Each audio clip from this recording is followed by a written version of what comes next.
Hi everyone, this is Jack at Aurate, and I'm here with Conrad, and we're just looking at the last of the three of the key outcomes, key critical outcomes that we deliver in the Communication Alchemy program, which is all about relationships. Hey Conrad. Hey Jack. So relationships, we know actually there's so much focus on this. People telling you should be doing this, you should be doing that, you should. What they don't tend to tell you is how to do that. What's your thoughts? Yeah, no, absolutely. You're right. There is so much data out there and lots of studies. And, my favorite topic is always looking at what everybody else thinks because it's important as it informs your opinion. And yeah, relationships is absolutely critical for all the reasons that we know. The pandemic hasn't helped because we're now doing stuff remotely. Customers are much more informed than they used to be, so they don't need to talk to us until quite far into the sales cycle or sales process. And of course, we know that there's more people on the customer side than ever involved in a decision. When I started selling, you would talk to a buyer and that was the person you sold to. Now there might be 7, 10, 15 people who are in that buying committee. So having strong relationships is important because of those factors, but also to your point there, where people are saying that they need to understand relationships. The information that you get from customers is directly correlated to the strength of that relationship, and so having a strong relationship is absolutely critical. So it would be good, Jack, to get your view on how Aurate thinks about that. In terms of how you can start to improve those relationships, and certainly what Aurate does to help with that as a catalyst. Yeah.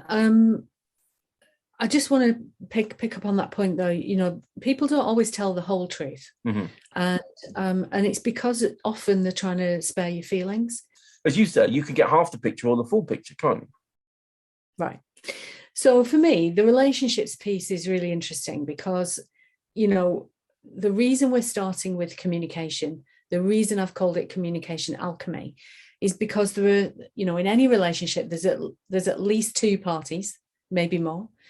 So in terms of how we show up, the coaching programs that we have are about working on yourself and really becoming super aware of how do we actually show up? Mm-hmm. What are our blocks? What are our limitations? And then how are we noticing how the other party shows up too? Mm-hmm. And when I say show up, I'm talking about all kinds of things. And there's a huge amount of information that goes on, between two people when they're interacting. Mm-hmm. And those things are the things that we need to pay more attention to. And it's not just body language. It's not just verbal information. It's not whether people look up to the left or the right or whatever it is, mm-hmm. From the NLP kind of yes. point of view. Yeah. It's deeper and it's broader than that. Mm-hmm. And, we're not tapping into that information. And so when it comes to relationships, we need to understand the foundations that we're building. And we need to understand how to maintain those relationships and create chemistry. Mm-hmm. Chemistry can be really stable or it can be really volatile. Mm-hmm.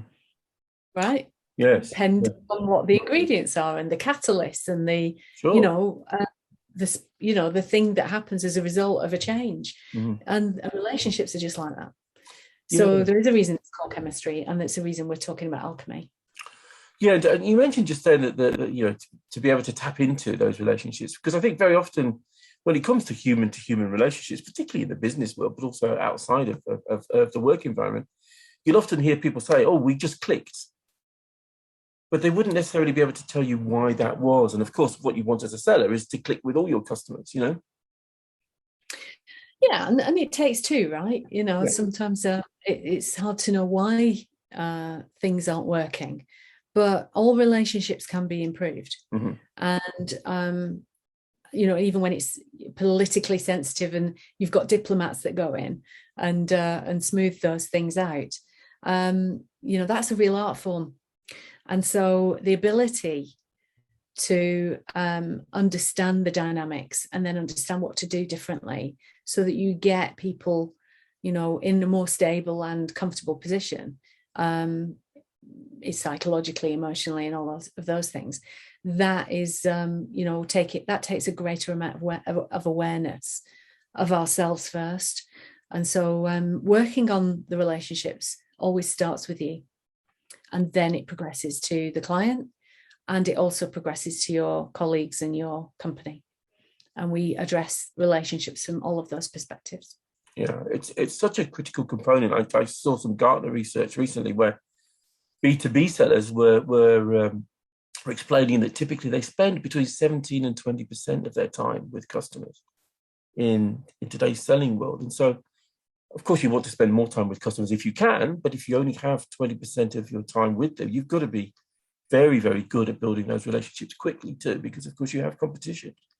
And so, yeah, absolutely recognize the importance of getting those relationships right, not just with your client, but also with your teammates, your peers, your executive team, your sales leader, and so on. Do you have a view on sales leaders' roles in this? Because very often as sales leaders, we're asked to be coaches, and we don't have a huge amount of time to coach people in terms of individuals. Do you have a take on that in terms of what should we be thinking about, if we're a sales leader, and in terms of how Aurate might be able to help?